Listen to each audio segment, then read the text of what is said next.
Assalamualaikum warahmatullahi wabarakatuh. Prof. Imam, ini kan ada banyak Islam yang wasatiyah. Itu Prof siapa itu yang mantan Ketua Muhammadiyah yang dari Lombok itu kan mengatakan bahwa Indonesia ini wasatiyah. Jadi ada yang sampai orang mengatakan itu agak terlalu berlebihan. Itu ada Islam Nusantara gitu. Jadi sebenarnya Islam yang benar itu yang seperti apa? Kita ini berislam itu harus kafah, harus jangan setengah-setengah, tapi harus kafah, jadi sempurna. Maksudnya seperti apa itu? Oke, Assalamualaikum warahmatullahi wabarakatuh. Memang pengertian atau definisi itu penting, Mas Andi. Ya, seringkali membuat definisi yang pas itu tidak mudah, apalagi segera bisa dipahami oleh banyak orang. Islam itu apa? Kalau saya cenderung berislam itu ya mudah aja. Berislam itu adalah hidup atau berkehidupan mengikuti Rasulullah Muhammad Sallallahu Alaihi Wasallam.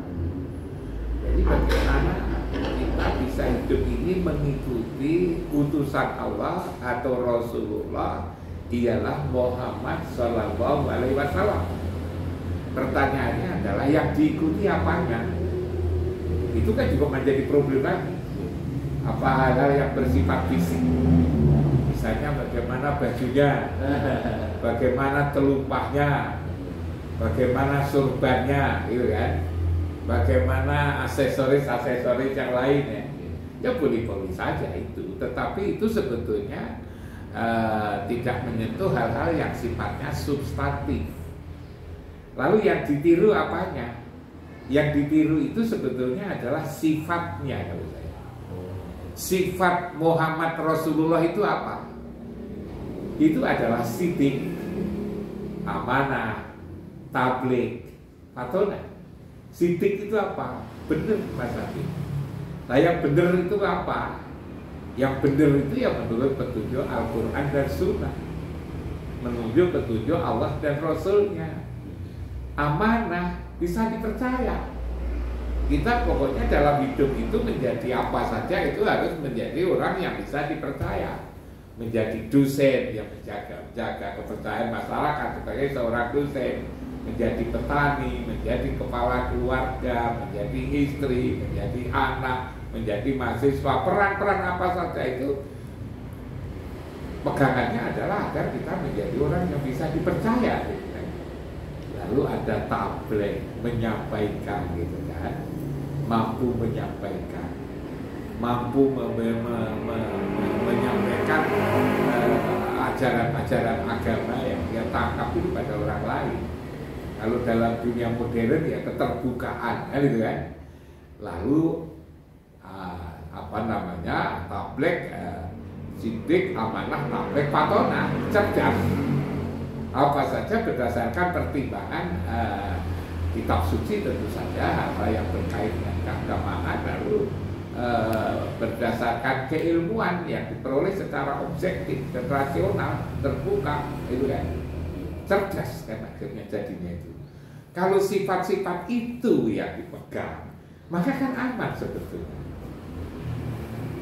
Sekarang menjadi masalah di dalam kehidupan ini karena sifat itu tidak dipakai. Coba problem-problem misalnya mulai dari yang pada yang sederhana gitu kan, misalnya di dalam politik ya, nah itu lalu tidak amanah misalnya, tidak sidik, tidak tabligh dan tidak patonah kan, menjadi kacau kan. Jadi sifat ini loh sebetulnya yang menjadikan kehidupan itu menjadi benar. Kalau menurut saya hanya bagaimana agar sifat-sifat itu ada pada diri manusia itu juga tidak gampang. Nah itu Masukkan sebagai perilaku. iya, agar sifat ini menjadi perilaku kita itu tidak gampang. Karena itu lalu juga ada pedoman bagaimana kita itu intinya adalah komunikasi komunikasi dengan Allah namanya sholat, komunikasi dengan Rasul namanya sholawat, komunikasi dengan sesama namanya silaturahim atau silaturahmi. Manakala kita itu selalu komunikasi dengan Allah lewat sholat, artinya menjadi ingat Allah dan ingat Rasul, maka kan otomatis kita bisa menjaga sifat-sifat amanah, sidik, amanah, tabligh dan patonah itu, Mas Habib. Karena itu kalau Mas Habib tanya gimana seharusnya berislam, ya ikutilah sepenuhnya sifat-sifat Rasul itu, jangan setengah-setengah. Intinya kalau mengikut Rasul jangan setengah-setengah, all out. Iya, all out. Sebab kalau ikuti setengah-setengah, apa juga mau. Mas Habib kan sebagai guru, hanya murid datang ke Mas Habib, kepingin mau berguru pada Mas Habib. Lalu murid itu tadi yang datang katakan aku ikan ikut Mas Habib tapi setengah saja, apa yang mau saya? Kan juga tidak mau, harus total. Kalau ikut Mas Habib itu setengah-setengah tidak mau, begitu juga Rasulullah kalau diikuti secara setengah-setengah juga tidak akan mau, harus nafal. Ngikuti yang setengah-setengah itulah yang jadi bermasalah. Jadi bermasalah itu bukan ketika mengikuti Rasulullah sepenuhnya, bukan. Justru mengikuti Rasulullah setengah-setengah itulah yang jadi masalah.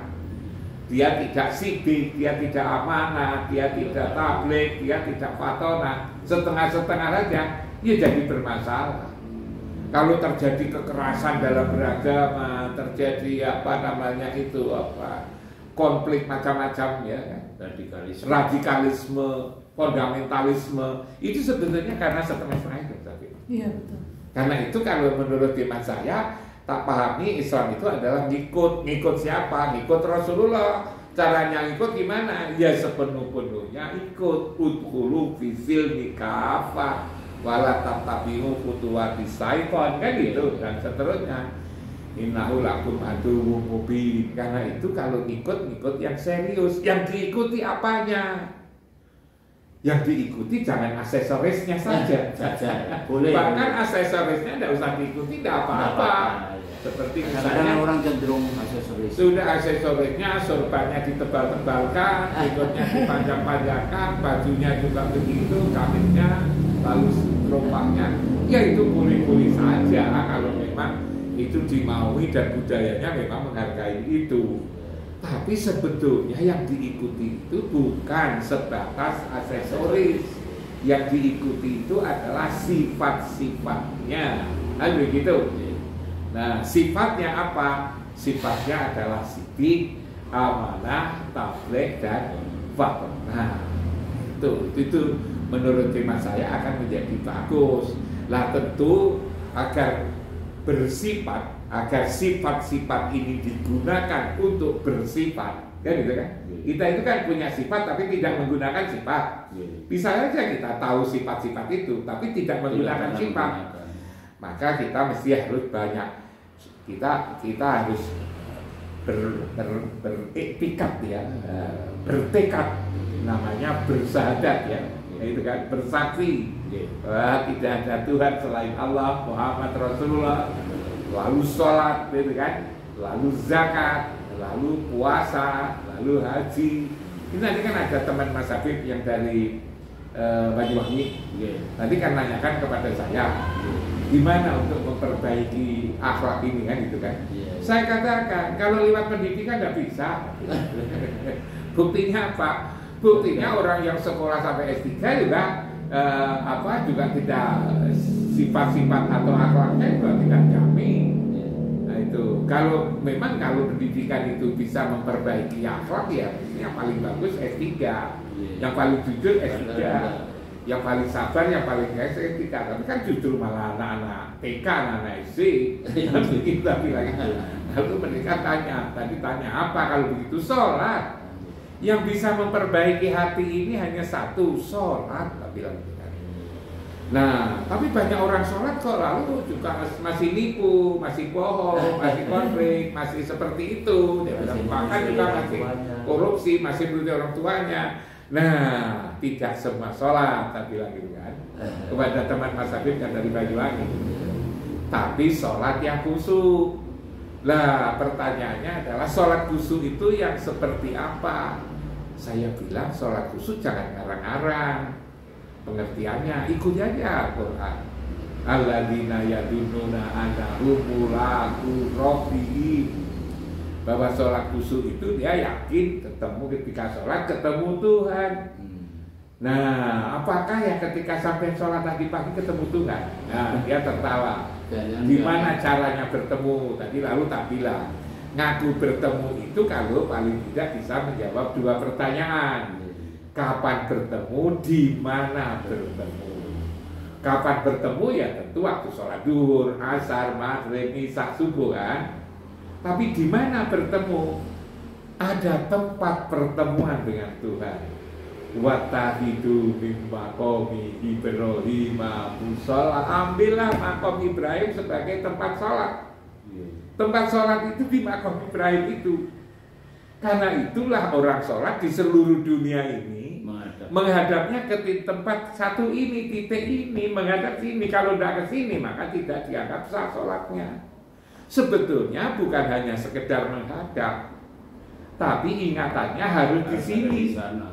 Hanya pertanyaannya adalah betapa banyak orang yang sholat ketika memulai sholat Allahu Akbar ingatannya sudah kemana-mana, tidak di sini. Maka sholatnya berarti tidak di sini. Kalau tidak di sini, maka sama halnya dengan bersiul-siul dan bertepuk tangan. Secara syariah sah, tapi secara hakikat belum mendapatkan manfaat daripada sholat itu tadi, khusyuk. Sebab ketika hatinya ada di sini, maka Quran juga mengatakan wa nazakna ma fi sudurihim min ghillin, aku cabut apa yang ada di dalam dada ini min ghillin, penyakit hati. Nyabutnya di mana? Iya di kiblat itu. Tajri min tahtihimul anhar, di tempat yang di bawahnya mengalir sungai. Bahkan di ayat yang lain mengatakan inna awatnahum bi khalisatin dzikradar, aku menjadikan hati itu damai, sejuk, tenang dengan cara mengingat rumah. Rumah itu apa? Ya rumah Baitullah itu sebetulnya itu. Kiblat itu. Apa orang semua harus ke situ? Kalau sehari-hari datang di situ, tempat itu sudah cukup. Maka yang datang di situ bukan fisiknya, tapi adalah ingatannya. Datang situ itu secara fisik itu ketika kita umroh dan juga naik haji, datang di. Tapi sehari-hari sholat di situ tidak perlu datang ke situ, biayanya mahal dan tempatnya tidak muat. Tapi ketika sholat ingatannya harus ada di situ. Itulah sholat, kan begitu Mas. Nah, kalau kita sholatnya seperti itu, itulah mengikut Rasul dengan sepenuhnya. Hati menjadi damai, hati menjadi tenang. Hati lalu tidak suka bermusuhan. Hati tidak suka menyakiti hati orang lain. Hati lalu damai. Hati lalu tidak mau tergesa-gesa, lalu tidak sabar, tidak ikhlas, tidak jujur, tidak mau. Kalau orang itu sudah lalu jujur, selalu sabar, selalu ingin berbuat baik, tidak mau nyakiti orang lain, ya kan, ikhlas, kan sudah bagus Mas Agus. Sudah bagus sekali. Nah, inilah Islam itu ngajak orang menjadi seperti itu. Itulah lalu Islam yang tidak setengah-setengah. Islam yang benar-benar agama dijadikan sebagai cara hidup mengikuti Rasulullah. Rasulullah itu adalah seorang yang ditugasi untuk menyempurnakan akhlak mulia. Kan Rasulullah itu kan didatangkan di muka bumi itu kan hanya itu untuk menyempurnakan akhlak yang mulia itu, kan begitu Mas Abdul itu kan. Nah ini nih kalau menurut saya Islam itu adalah ikut Rasul secara sungguh-sungguh. Kalau ikut Mas Habib juga harus sungguh-sungguh, tidak boleh setengah-setengah. Kalau pengertian wasatiyah itu diartikan setengah-setengah dalam pengertian ikut Muhammad setengah-setengah, itu keliru Mas. Tapi kalau beragama itu harus sepenuhnya, dan dengan sepenuhnya itulah bisa menghargai orang lain. Kan bisa menghargai orang lain tanpa lalu memonopoli kebenaran. kebenaran, itulah wasatiyah. Yang itu wasatiyah yang ditentukan itu. Lalu menurut hemat saya radikal, tidak radikal, justru mengikuti Muhammad secara sepenuhnya, itulah kita radikal. Itu bisa menghargai orang lain siapapun, sehingga pergaulan juga bisa harmonis, kan begitu. Matur nuwun, terima kasih ada perubahan perilaku umat Islam karena tidak selesai-selesai, jadi merukunkan mereka yang berbeda-beda itu tidak selesai-selesai. Karena memang harus dimulai dari dalam hati, Mas Afif. Agama itu ada di dalam hati. Jangan lalu hanya sekedar dibawa pengumuman, edaran, tidak maju. Agama itu dari dalam. Baiklah, assalamualaikum warahmatullahi wabarakatuh. Ini sudah bagus.